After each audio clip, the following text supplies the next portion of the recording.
ExamPrep.School. Tennessee casualty insurance producer exam code INSTN-Cas04 or OPTN-Cas04. There are 4 practice exams in this series. This video covers Practice Exam 1. The first 20 questions are free. In this video, we will be covering the following major categories for Practice Exam 1. Insurance terms and related concepts. Policy provisions and contract law. Tennessee laws and departmental rules. Common to life, A and H, property and casualty. Tennessee laws and departmental rules. Pertinent to casualty insurance only. Types of policies, bonds, and related terms. Let's walk through the format. I'll read each question and its choices. Let's get started. Question 1. According to the ISO, commercial general liability policy definitions, operations under the premises and operations coverage refers to which of the following? A. Installation of a customer's new air conditioning unit at the customer's home. B. Transporting finished goods from the insured's warehouse to retail outlets. C. Storing raw materials on the insured's manufacturing premises. D. Delivering completed products using the insured's delivery trucks. A countdown circle appears in the top right. Once it completes, the answer is revealed. You can pause at any time if you'd like longer to think. If you'd like additional practice covering more topics, see the description for our book.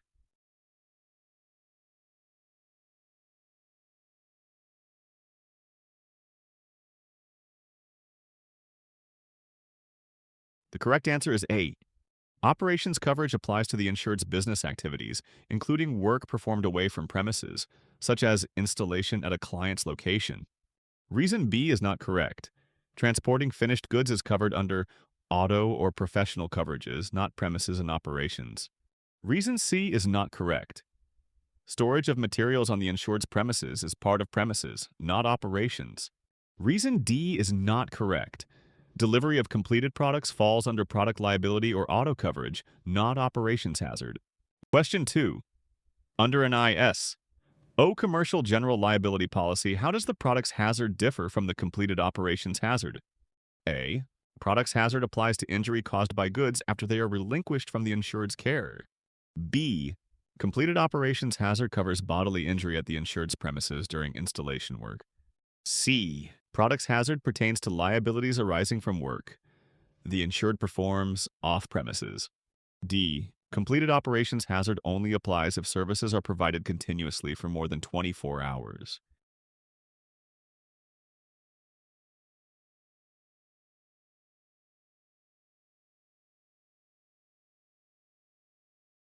The correct answer is A.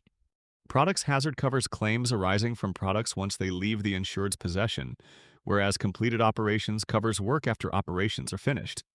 Reason B is not correct. Installation work at the insured's premises is covered under the operations hazard, not completed operations. Reason C is not correct. Liability for off-premises work falls under operations hazard, not products. Reason D is not correct. Time duration is not a factor in defining completed operations hazard. Question 3.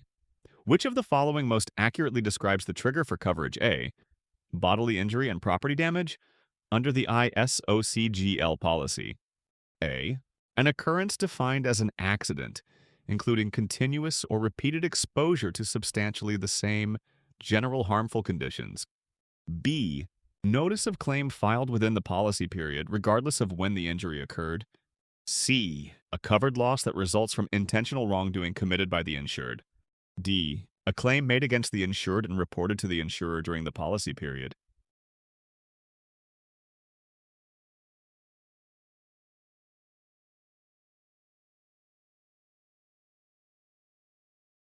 The correct answer is A.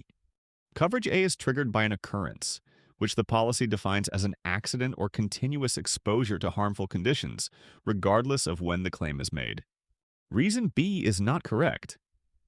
Filing notice within the period does not alone trigger coverage A. Reason C is not correct. Intentional acts are excluded, so they cannot trigger coverage. Reason D is not correct. This describes a claims-made trigger, not the occurrence-based trigger. Question 4. A retail store maintained an occurrence form CGL policy from January 1st to December 31st and then switched to a claims-made CGL policy beginning January 1st. 2 months after the switch, a lawsuit is filed for property damage that occurred in June during the occurrence form period. Which policy form will respond to the claim? A. Both the occurrence form and the claims-made policies share equally in the loss. B. The claims-made policy because the lawsuit was filed during its policy period. C. The occurrence form policy in effect when the damage occurred. D. Neither policy form applies since the claim was reported after the switch.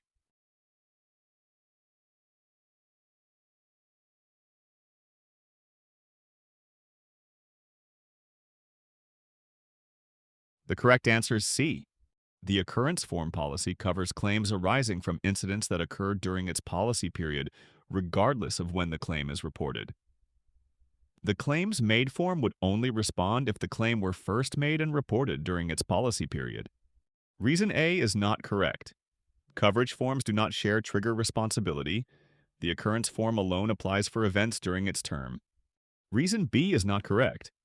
Claims-made coverage requires the claim to be first made and reported during its policy period and would not cover a June incident reported after the switch. Reason D is not correct. The occurrence form still applies even if the claim is reported after the policy period has ended. Question 5. A software developer obtains a claims-made CGL policy with a retroactive date of January 1st, 2020. A professional liability claim arises from alleged negligent advice given in December 2019 and is reported to the insurer in April 2021. What role does the retroactive date play in determining coverage? A. It establishes the policy's inception date for all coverage parts. B. It ensures the policy covers any claims made after that date, regardless of when the act occurred. C. It designates the earliest date an act must occur to be eligible for coverage. D. It marks the date the insurer begins assessing loss run data for renewal.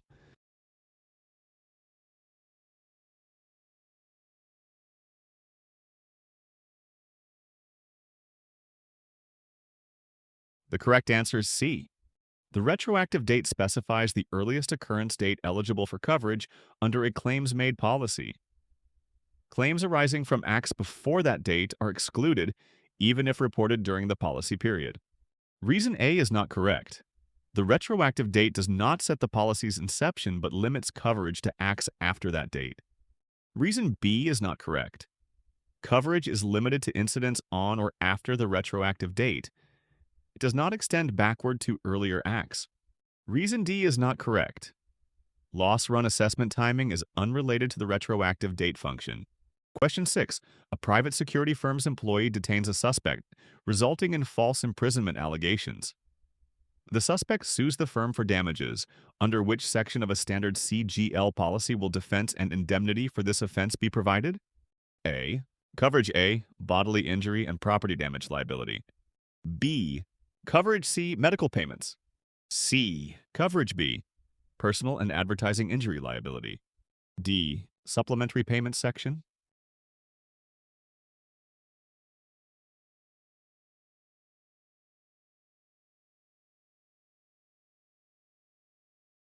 The correct answer is C. False imprisonment is defined as a personal injury offense under Coverage B, personal and advertising injury, which includes wrongful detention or false arrest. Reason A is not correct. Coverage A applies only to bodily injury or property damage, not personal injury offenses. Reason B is not correct. Medical payments cover medical expenses regardless of liability and do not address legal defense for personal injury offenses. Reason D is not correct. Supplementary payments provide additional cost coverage but do not grant coverage for the offense itself. Question 7. A local cafe uses a copyrighted piece of artwork in its billboard advertisement without permission and is sued for infringement. Assuming a CGL policy in force at the time, how will this copyright infringement claim be addressed? A. It would be covered under bodily injury liability. B. It would be excluded under the policy's advertising injury exclusions. C. It would only be covered if a separate intellectual property endorsement was purchased. D. It would be covered under Coverage B, personal and advertising injury liability.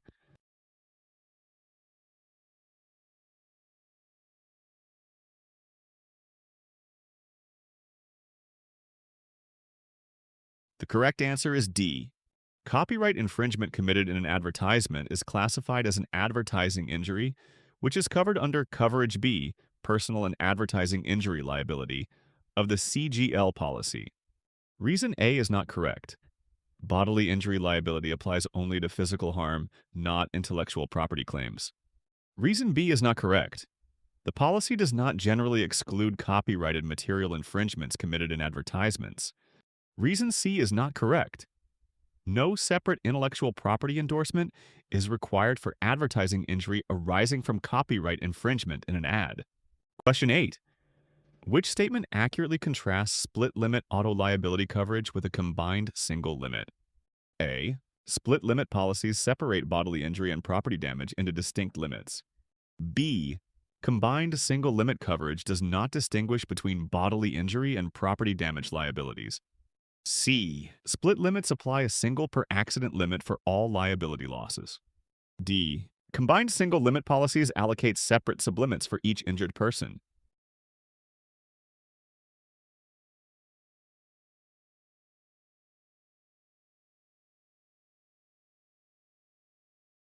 The correct answer is B. The correct answer is combined single limit coverage because it provides one overall liability limit for both bodily injury and property damage instead of separate limits for each. Reason A is not correct. This is incorrect because split limit policies actually maintain separate limits for bodily injury and property damage rather than combining them. Reason C is not correct.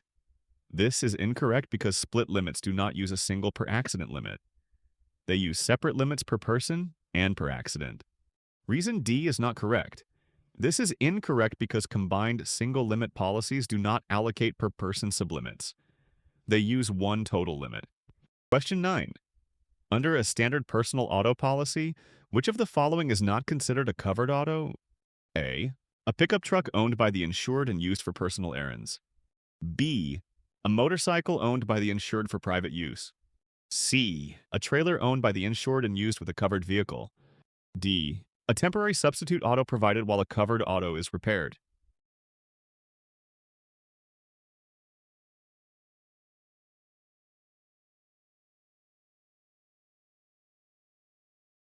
The correct answer is B. The correct answer is that a motorcycle is not a covered auto under the standard personal auto policy, since the policy excludes vehicles not designed for highway use in this classification. Reason A is not correct. This is incorrect because pickup trucks used for personal errands qualify as covered autos under the policy. Reason C is not correct. This is incorrect because trailers owned by the insured and used with a covered vehicle are included. Reason D is not correct. This is incorrect because temporary substitute autos are automatically covered while the insured vehicle is being repaired. Question 10. Which scenario meets the ownership and usage requirements for eligibility under a standard personal auto policy? A. A sports car owned by the insured and used exclusively for business deliveries. B. A private passenger car owned by a resident family member and driven by the insured. C. A cargo van owned by the insured and used to haul products for sale. D. A rental compact car used personally by the insured without physical damage coverage.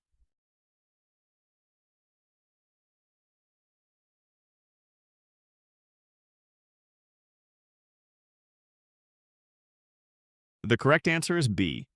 The correct answer is that a private passenger car owned by a resident family member and driven by the insured meets both ownership and personal use eligibility criteria under the standard PAP. Reason A is not correct. This is incorrect because vehicles used exclusively for business deliveries are ineligible under the standard personal auto policy. Reason C is not correct. This is incorrect because vehicles used to haul products for sale are excluded as business use vehicles. Reason D is not correct. This is incorrect because rental cars require a specific endorsement for physical damage coverage and are not automatically eligible. Question 11. Jacob's personal auto policy includes liability, comprehensive, and collision coverages with a $500 deductible. On May 1st, he purchases a new sedan but fails to notify his insurer. On May 20th, the new sedan sustains hail damage. Which coverages will apply to the repair costs? A. collision coverage only. B, comprehensive coverage only. C, both collision and comprehensive coverage. D, neither coverage.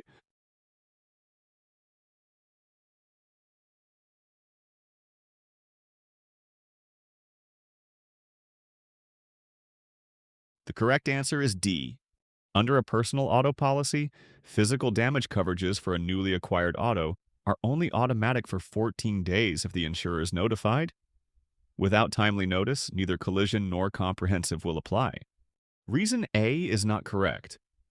Collision coverage cannot respond to hail damage as it only covers impact from collision events. Reason B is not correct. Comprehensive coverage for a newly acquired auto requires insurer notification within the specified period to be automatic. Reason C is not correct. Both coverages are barred because the notification window for physical damage has elapsed. Question 12. Maria's car is in for engine repairs under her personal auto policy that includes liability, comprehensive, collision, and medical payments. While it's in the shop, she rents a compact car for business travel. Under her policy, which coverages extend to the rental vehicle? A, liability and medical payments only. B, all coverages on her personal auto policy. C, liability only. D, no coverages.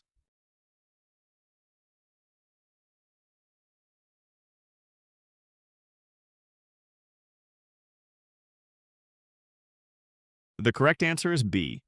A personal auto policy treats a temporary substitute vehicle as a covered auto, so all coverages already on the policy, including liability, collision, comprehensive, and medical payments extend during the period the covered vehicle is being repaired. Reason A is not correct. Medical payments and liability are covered, but other coverages also extend to a substitute vehicle. Reason C is not correct. Liability applies, but medical payments, collision, and comprehensive also apply for substitutes. Reason D is not correct. Substitute vehicles are treated as covered autos, so at least liability applies, not no coverage. Question 13. David's personal auto policy provides liability and collision coverage. He borrows his neighbor's pickup to move furniture. During the move, he collides with a utility pole. Which statement accurately describes his policy coverage for that borrowed vehicle? A, both liability and collision apply. B, collision applies but liability does not. C, liability applies but collision does not. D, neither liability nor collision apply.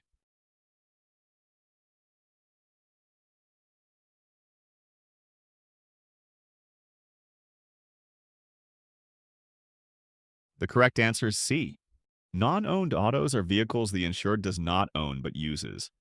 Liability coverage applies automatically, but collision coverage does not extend to non-owned vehicles under a personal auto policy.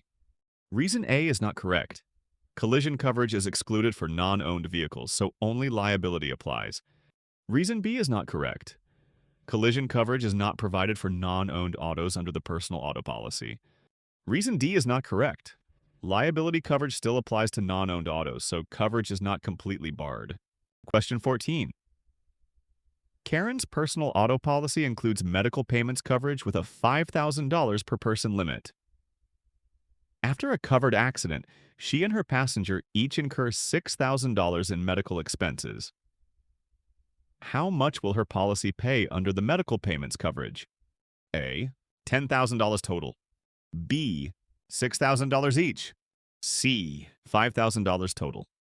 D, $5,000 each.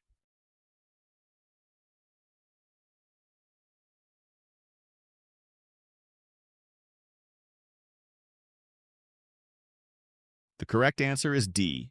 Medical payments coverage in a personal auto policy pays up to the per-person limit, regardless of total bills, so each individual is reimbursed up to $5,000.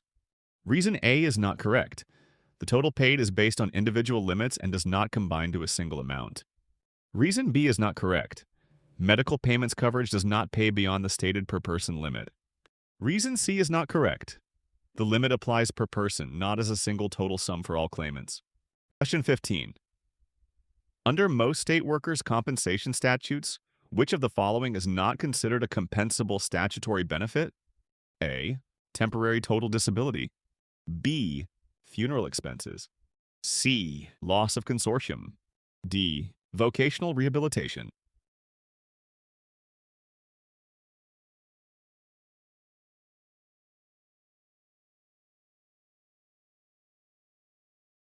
The correct answer is C. The correct answer is loss of consortium. Statutory workers' compensation benefits typically include medical treatment, disability payments, vocational rehabilitation, and death-related expenses such as funeral costs, but do not cover third-party claims for loss of consortium. Reason A is not correct. Temporary total disability payments are a core statutory benefit designed to replace wages when an injured worker cannot perform any work. Reason B is not correct. Funeral expenses are included under death benefits up to a specified limit in statutory workers' compensation coverage. Reason D is not correct. Vocational rehabilitation services are provided as a statutory benefit to help injured workers return to suitable employment. Question 16. Under the common law test as adopted by most workers' compensation statutes, which of the following individuals would most likely be regarded as an employee eligible for coverage? A. Freelance writer paid per article under no continuing work obligation. B. Owner-operator leasing equipment to a single company under a lease agreement. C. Full-time salesperson paid hourly with employer-directed training. D. Consultant retained on fixed-fee basis for a specific project.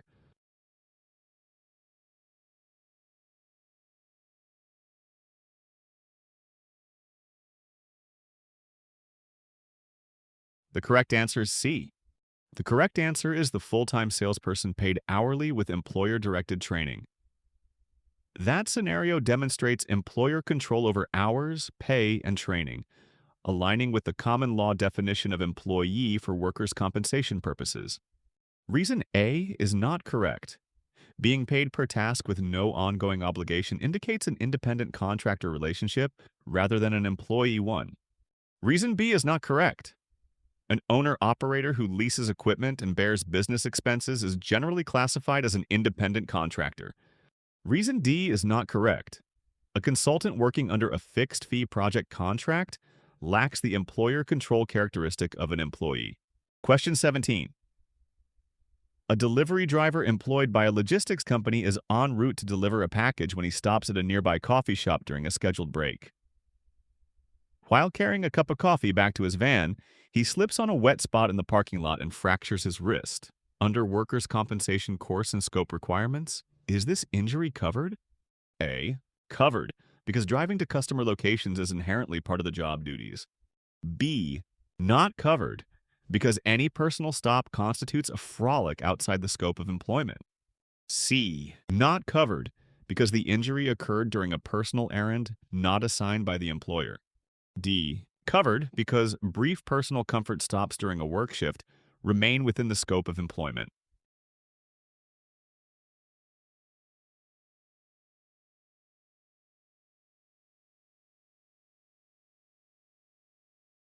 The correct answer is D.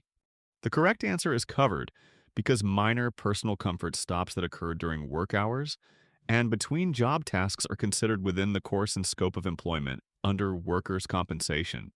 Reason A is not correct. This choice is wrong because the injury occurred during a personal break, not while performing delivery duties directly. Reason B is not correct. This choice is wrong because a brief coffee stop is deemed a reasonable detour rather than a frolic outside employment scope. Reason C is not correct. This choice is wrong because the stop was a short break during scheduled work hours, not an unauthorized personal errand. Question 18. A pastry chef who has worked in a bakery for 5 years is diagnosed with occupational asthma attributed to chronic exposure to flour dust. Under workers' compensation law, is this condition compensable? A. Yes, because occupational diseases arising from workplace exposures are covered. B. No, because workers' compensation only covers traumatic injuries, not illnesses. C. Yes, but only if the specific disease is listed by statute in the policy. D. No, if the condition is first diagnosed after termination of employment.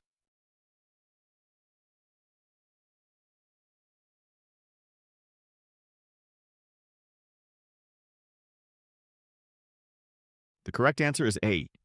The correct answer is yes, because occupational diseases that develop as a natural result of prolonged workplace exposure are covered under workers' compensation statutes. Reason B is not correct. This choice is wrong because workers' compensation statutes explicitly include occupational diseases, not just traumatic injuries. Reason C is not correct. This choice is wrong because coverage does not require each disease to be specifically listed. General occupational disease provisions apply. Reason D is not correct. This choice is wrong because the timing of diagnosis does not preclude coverage if the disease arose during employment. Question 19. Which statement best defines the insuring agreement of the employee dishonesty coverage under a commercial crime policy? A. Coverage for loss of or damage to money, securities, and other property resulting from fraudulent or dishonest acts committed by employees. B. Reimbursement of legal fees and court costs arising from employee misconduct claims. C. Protection for third parties for bodily injury caused by employees during the course of employment. D. Indemnification for loss due to employee negligence, carelessness, or unintentional errors.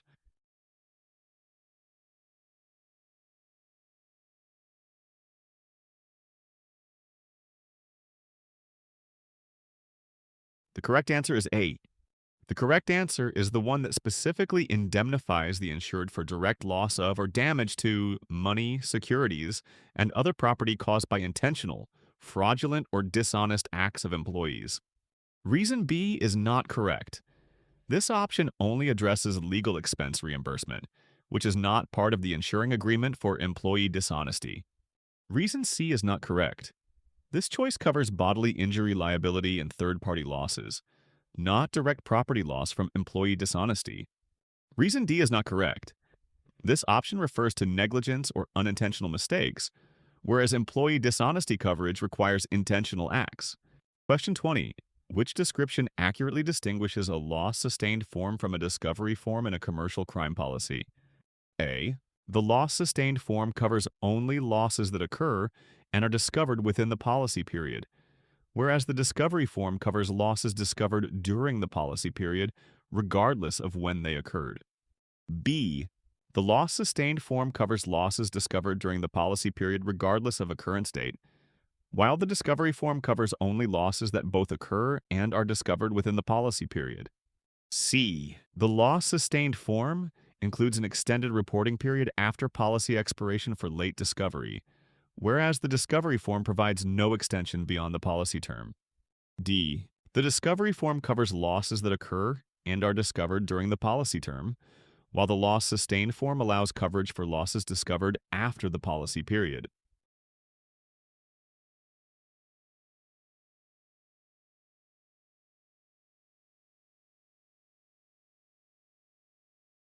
The correct answer is A. The correct answer clearly sets out that the loss-sustained form requires both occurrence and discovery during the policy period, while the discovery form extends coverage to losses discovered within the policy period, irrespective of when they occurred. Reason B is not correct. This reverses the characteristics of the two forms and inaccurately describes the discovery form. Reason C is not correct. Though extended reporting periods can be added to a loss-sustained form, the key difference concerns timing of occurrence versus discovery, not reporting extensions. Reason D is not correct. This description conflates both forms and misstates that the loss-sustained form covers post-period discovery. Enjoyed this practice test? Tap like, hit subscribe, and share it with a classmate. Got a question we should tweak? Comment below, we read them all. Find full practice exam books in the description or at ExamPrep.School.